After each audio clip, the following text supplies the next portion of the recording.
mengucapkan syukur kepada Tuhan dan membuka Persekutuan Hamba Tuhan Nasional GKRI 2022 di dalam nama Bapa, di dalam nama Tuhan Yesus, di dalam nama Roh Kudus. Amin. Peran gereja menjelang pemilu 2024 yang akan disampaikan nanti oleh Bapak Marinus Gea.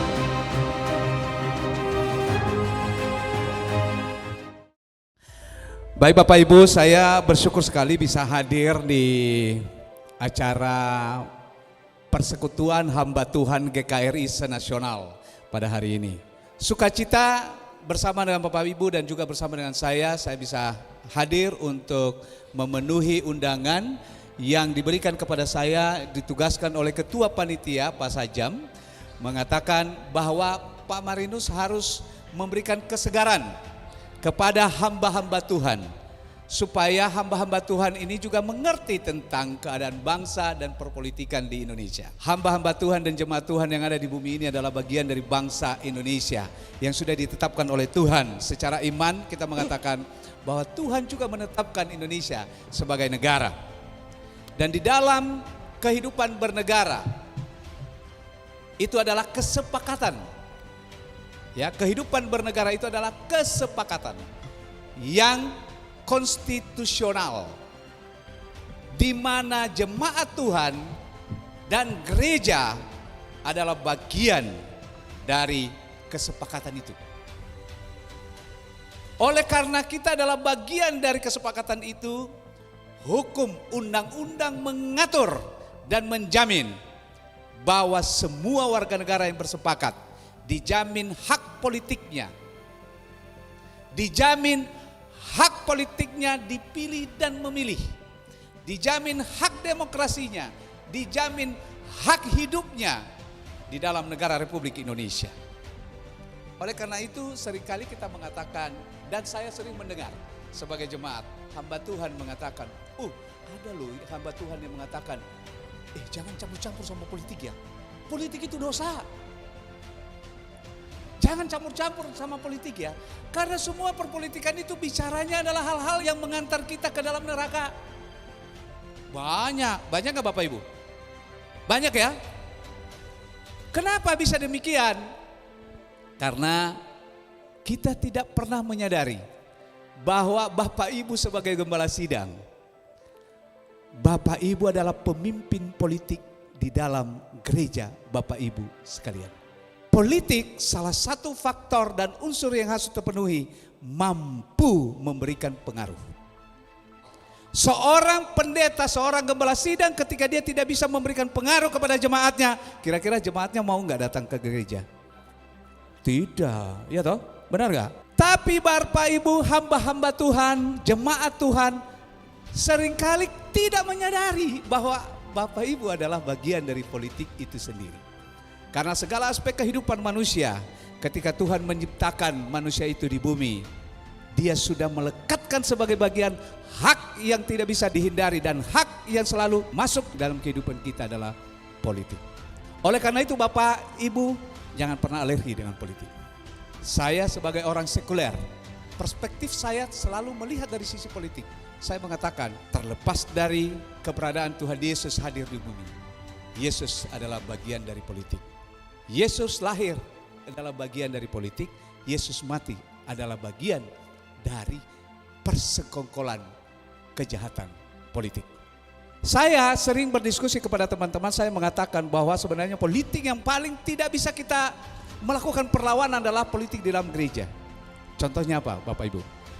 Ketika hamba Tuhan berkhotbah di dalam gereja. Ketika hamba Tuhan berkhotbah di mimbar, tidak ada yang berani memprotes. Kekuasaan penuh dan mutlak ada kepada hamba Tuhan di dalam mimbar.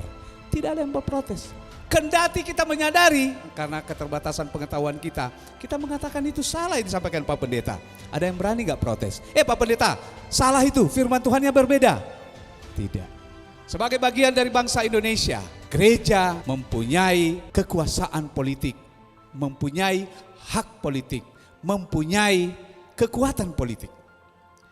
Apa bedanya gereja dan politik? Sama-sama sebenarnya. Tapi kita lihat, Gereja pada umumnya sebagai rumah ibadah, eklesia.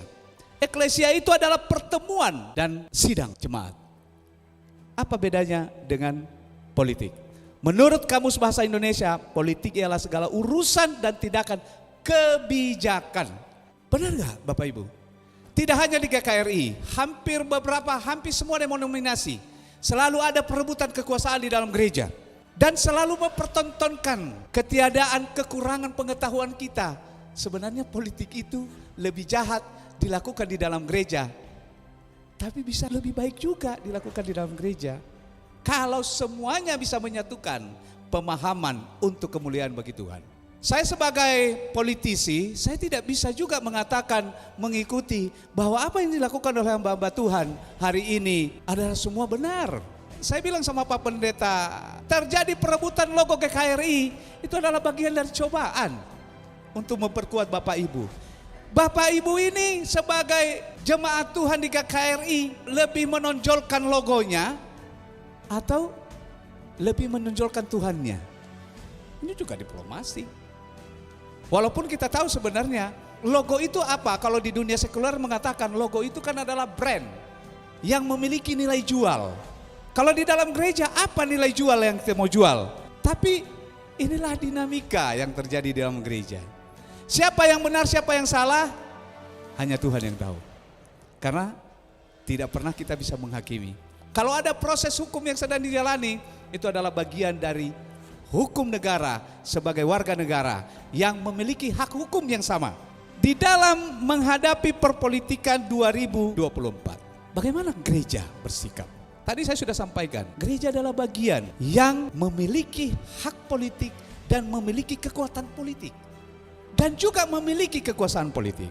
Karena kita adalah bagian dari negara, maka kita harus memiliki kontribusi yang jelas dan nyata untuk membantu negara kita memberikan kontribusi kesepakatan mengatur negara ini untuk menjadi kemuliaan Tuhan. Bagaimana menjadi kemuliaan Tuhan? Negara ini harus menjalankan kesepakatannya dengan baik. Kita bersepakat bahwa ada aturan main yang terjadi di negara kita. Ada hukum, ada undang-undang, ada peraturan, ada instruksi presiden, ada peraturan DPR, ada peraturan MPR dan lain sebagainya. Sampai ke tingkat RT RW.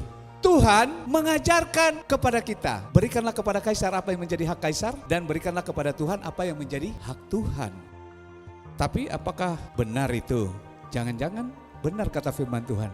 Bangsa ini memuliakan aku dengan bibirnya, tapi hatinya jauh daripada aku. Kita harus menyadari itu bahwa Bapak Ibu sebagai hamba Tuhan tidak hanya cukup untuk menjadi pengkhotbah di mimbar. Dengan demikian, yang dimaksudkan dengan peranan gereja terhadap kehidupan politik adalah bagaimana sikap dan peran orang-orang percaya, orang-orang Kristen dalam sebuah kumpulan terhadap kebijakan dan tindakan seseorang yang mempunyai hak dan wewenang dalam pemerintahan dan terhadap pemerintah. Baru-baru ini kita melihat banyak penolakan-penolakan pembangunan gereja. Apa peran gereja? Apa peran orang-orang Kristen? Saya katakan, kenapa kita tidak bisa berbuat apa-apa? Karena sesungguhnya orang Kristen itu, orang-orang yang percaya kepada Tuhan Yesus itu adalah orang-orang yang paling egois dan hanya memikirkan diri sendiri. Orang-orang yang sangat kentara persaingannya di antara semua denominasi. Jangankan di dalam satu denominasi saja. Ya contoh tadi perebutan logo tadi kan. Saya selalu mengatakan kata hamba-hamba Tuhan karena saya selalu mendengar semua berita keselamatan itu dari hamba-hamba Tuhan. Dan juga dari Alkitab. Kalau tubuh Kristus itu bersatu, maka Tuhan Yesus akan datang. Lalu dibuatlah dalil. Bagaimana supaya Tuhan Yesus jangan datang-datang dulu? Ya kan? Supaya jangan datang dulu, jangan pernah bersatu tubuh Kristus itu. Siapa tubuh Kristus sebenarnya? Kita sebagai warga gereja. Bukan gedung gereja. Itu kata firman Tuhan. Oleh karena itu, dengan dalil yang sama, lalu mereka mengatakan, marilah kita buat urusan gereja kita, jemaat kita supaya lebih maju. Udahlah jemaat yang lain biarkan aja. Kenapa kelompok lain menganggap lemah kelompok gereja? Bukan karena jumlah, Bukan. Tapi karena tahu bahwa gereja ini sedang terpecah belah. Tidak pernah menyatu. Mau kita cerita bukti-bukti perpecahan gereja? Dalam satu denominasi, antara denominasi, tidak ada persatuan. Kenapa? Bahkan ada perebutan jemaat.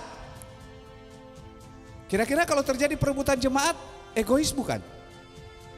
Kita mengatakan bahwa Yesus pernah berkata, katakan ya kalau ya, katakan tidak kalau tidak. Selebihnya dari si jahat. Ketika kita hanya malu-malu, kita seperti orang yang suam-suam kuku, tidak panas tidak dingin. Di manakah Bapak Ibu hamba Tuhan sebagai pemimpin dan pemilik kedaulatan di dalam jemaat? Di mana jemaatnya dibawa?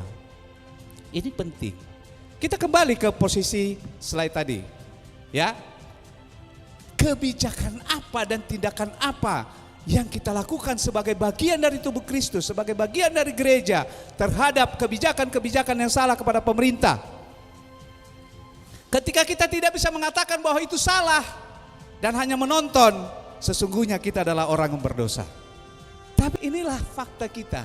Saya hanya merubah kalimat-kalimat hamba-hamba Tuhan yang mengatakan bahwa kalau kita membiarkan orang berdosa, maka sesungguhnya ketika kita tahu bahwa orang itu berdosa, tapi kita tidak pernah mengatakan kepada kita bahwa saya harus menegur orang berdosa ini supaya tidak berdosa, sesungguhnya dosa orang itu lebih kecil dibanding dengan dosa saya yang saya tidak pernah menegurnya. Karena kita membentuk kelompok-kelompok kecil itu lebih mudah dikuasai oleh kelompok-kelompok yang besar, sehingga apapun yang kita inginkan dalam perpolitikan dan bagaimana kita menyikapi tindakan pemerintah, tindakan kelompok yang menentang kebijakan pemerintah, yang menentang undang-undang, kita tidak mampu melakukannya Bapak Ibu. Inilah persoalan yang sering menjadi argumentasi kita. Gereja sendiri organisasi yang tidak berpolitik. Kenapa? Sesungguhnya kalimat ini sebenarnya sudah adalah kalimat diplomasi politik yang dibangun oleh Bapak Ibu Pendeta. Sehingga jemaat mengatakan, oh iya benar, saya datang ke gereja. Karena di sana itu, di dalam kata politik sudah terdoktrin yang mengatakan doktrin itu salah. Doktrin itu adalah dosa. Doktrin itu adalah kata-kata kotor. Doktrin itu adalah strategi untuk pemufakatan, menjatuhkan orang lain. Ini kalimatnya. Kalimat pembenarannya, gereja tidak berpolitik. Tapi gereja menyerahkan hak politiknya kepada masing-masing umatnya yang ada di situ. Untuk itu gereja tidak bisa sama sekali berhubungan dengan soal politik. Ini yang pernyataan-pernyataan kita yang sering kita ungkapkan dan sering kita dengar. Umat gereja yang terdiri dari orang-orang percaya merupakan warga negara yang mempunyai hak politik. Ini tadi yang sudah saya sampaikan, yakni paling tidak memberikan punya hak suara untuk memilih dan dipilih. Gereja sebagai organisme ilahi tidak dapat disejajarkan dengan suatu institusi dunia. Gereja bukan lembaga politik. Tapi sebenarnya gereja adalah di atas lembaga-lembaga politik itu. Kenapa? Karena gereja itu adalah penyambung lidah surga. Penyambung lidah Tuhan. Sementara proses demokrasi dan proses politik yang ada di bumi ini adalah bagian dari yang dirumuskan, diwujud nyatakan dari rancangan yang besar, rancangan sorgawi itu. Bagaimana bangsa-bangsa itu setia dan taat kepada Tuhan. Kenapa saya katakan begini? Karena nanti ada urusannya. Ketika keberadaan anak-anak Tuhan yang berada di dalam lembaga-lembaga pemerintahan, kita juga harus mengaktualisasikan itu lewat apa? Lewat perumusan aturan, lewat perumusan undang-undang yang semua ujungnya untuk kepentingan seluruh umat dan menghadapkan kita, menghantarkan kita untuk memuliakan Tuhan. Gereja yang mempersekutukan orang-orang percaya dari berbagai latar belakang termasuk politik berdiri di atas keanekaragaman partai politik. Gereja harus memberikan sokongan moral spiritual karena Tuhan memberikan tugas kepada gereja bukan hanya menjabarkan literasi-literasi Alkitabiah, bukan hanya menjelaskan literasi-literasi tafsiran, bukan hanya menjelaskan proses penciptaan bumi dan sorga, tapi bagaimana mengelola semua apa yang sudah diciptakan Tuhan itu melalui kehidupan bernegara dan kehidupan berpolitik, bersepakat dengan orang lain. Dan gereja tidak boleh egois. Kenapa? Karena gereja tidak hanya sendiri dalam bernegara. 2024 tinggal 1 tahun, karena pemilu itu akan terjadi pada bulan Februari. Kita coba lihat apa yang terjadi di pengalaman kita pada pemilu-pemilu sebelumnya. Gereja harus bisa belajar dari apa yang sudah terjadi, Bapak Ibu. Menentukan sikap untuk menyampaikan hak politiknya, untuk memutuskan memilih pemimpin yang sudah kita sepakati melalui proses demokrasi dan aturan dalam bernegara. Wah, karena saya ibu pendeta, saya bapak pendeta, udahlah saya abstain aja. Buat saya abstain itu sama dengan suam-suam kuku, tidak panas dan tidak dingin. Lalu kalau tidak panas tidak dingin, dimuntahkan. Dimuntahkan ke siapa? Itu jadi kotoran. Apakah gereja mau mengambil bagian di bagian mana? Panas, dingin, atau suam-suam? Mari kita bersikap. Tapi bagaimana menentukan sikap panas dan sikap dingin itu? Harus kita kembali lagi. Di mana kesepakatan yang saya mau munculkan ini supaya kehidupan gereja, jemaat Tuhan itu benar-benar menjadi bagian dari kebijakan pemerintah yang dilindungi oleh undang-undang. Kita sebenarnya ini seperti lingkaran, Bapak Ibu, berputar. Ya, kita dorong ke sana, kita tarik juga. Kita berikan, kita terima. Kan itu. Kita tabur, kita tuai. Selalu dua sisi kehidupan manusia yang selalu berputar dalam kehidupan berpolitik dan berdemokrasi. Sebagai hamba-hamba Tuhan yang pasti kita melihat di mana saya harus memilih pemimpin yang mengayomi, yang mengerti, yang memahami, melindungi kehidupan jemaat Tuhan di bumi ini, di bumi Indonesia. Karena sistem demokrasi kita mengatakan bahwa pemilihan pemimpin di negara Indonesia ini lewat sistem demokrasi. Lewat sistem demokrasi melalui partai politik. Lewat partai politik melalui kader-kader partai politik. Lewat kader-kader politik ini gereja harus mendorong anak-anak Tuhan untuk menjadi kader partai politik. Jadi tidak boleh alergi, tentukan sikap dong. Lalu kita juga harus belajar bagaimana merumuskan supaya kader yang kita dorong ini bisa lolos. Bisa enggak kita bersatu? Itu persoalan. Jadi politik Belanda itu dulu kan memecah dan menguasai. Terjadi enggak itu sekarang? Terjadi. Terjadi enggak dalam gereja? Terjadi. Dan bagaimana kita menolak itu? Lalu kenapa sih Tuhan menciptakan dan membiarkan ini terjadi? Itu memang sudah diciptakan dari dulu. Tadi saya singgung soal Menara Babel. Sebenarnya sesungguhnya Bapak Ibu ini dan termasuk saya, apa yang dilakukan oleh Tuhan itu bisa kita lakukan. Kenapa? Karena kita percaya bahwa semua nafas yang ada di dalam tubuh kita, dalam hidup kita ini adalah bagian dari nafas Tuhan. Artinya segala kekuasaan yang ada dalam bagian kita ini adalah bagian dari kekuasaan Tuhan. Sehingga ketika di Menara Babel dikatakan, semua apapun yang direncanakan oleh manusia ini tidak ada yang tidak dapat mereka lakukan, pasti mereka bisa bangun. Hanya ada satu cara. Kenapa kita tercerai-berai? Karena bahasa kita tidak satu. Tuhan mengatakan marilah kita datang ke bumi dan mengacau balaukan bahasa mereka. Sehingga Menara Babel itu tidak pernah terjadi Bapak Ibu sampai sekarang. Itu juga yang terjadi dalam dunia perpolitikan, dalam dunia kehidupan kita bergereja. Komunikasi yang tidak satu itu, bahasa yang tidak satu itu, itulah yang membuat kita terpecah belah. Kita harus melihat bahwa situasi dan kondisi negara kita di Indonesia, kita harus menjadi garam. Kalau sebagai orang Kristen, pasti akan melihat partai politik yang akan mengayomi. Lalu kemudian melihat juga kader yang dapat memberikan kontribusi untuk kepentingan-kepentingan gereja. Saya dari fraksi PDI Perjuangan, tapi saya tidak mengatakan bahwa Bapak Ibu harus melihat seperti itu.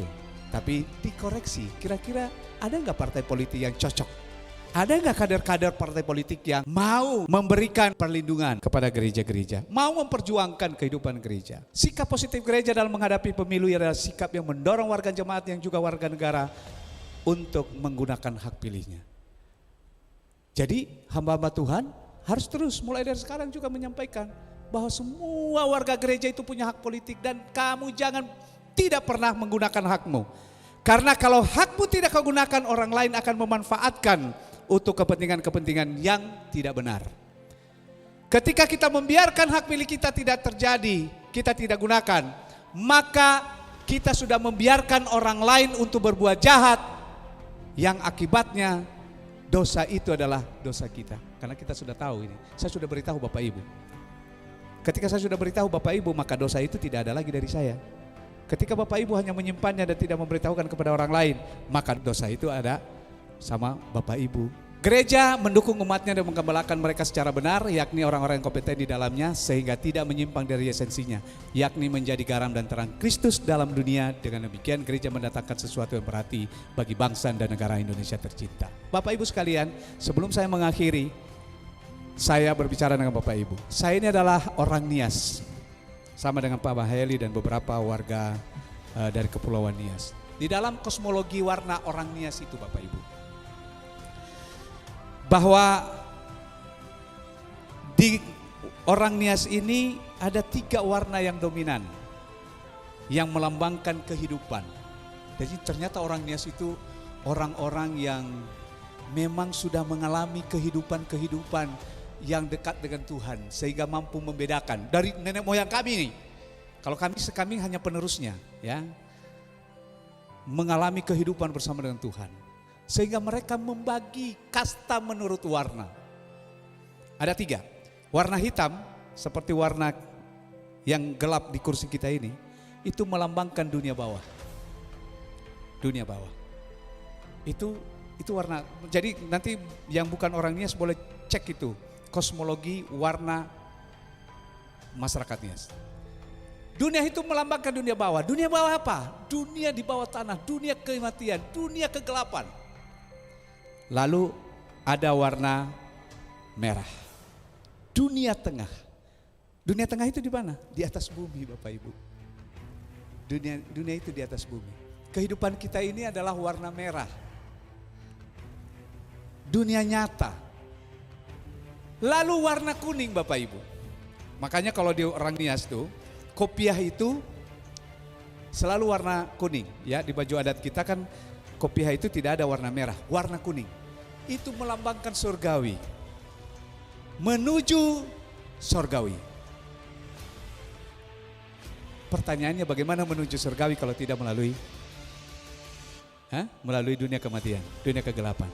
Oleh karena itu jangan pikirkan dan jangan Bapak pusing memikirkan dunia kegelapan dan dunia surgawi dulu.